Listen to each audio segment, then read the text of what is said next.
आणि त्याच्यामुळे मला चिंता नाहीये कल्याणमध्ये काय होणार. पहिलं, घराणेशाहीला जर विरोध असेल तर गद्दारांच्या घराणेशाहीचं तिकीट हे मोदीच कापतील. वापरा आणि फेका हे जे काही त्यांचं धोरण आहे त्याच्यामध्ये हे गद्दार उद्या कचऱ्याच्या टोपलीत जाणार आणि नाही गेले तर आपण आहोतच कचऱ्याच्या टोपलीत टाकायला. मी काही गैरसभा घ्यायला आलो नाही, पण माझी शाखा भेट आहे.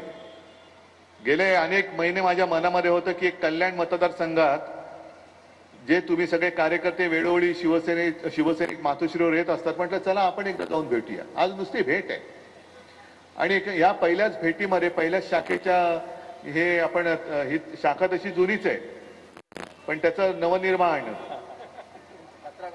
कचरा काढून टाकला,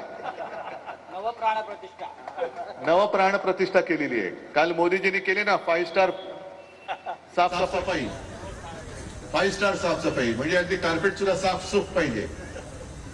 ही चांगली आहे साफसफाई जी आता महाराष्ट्र करणार आहे.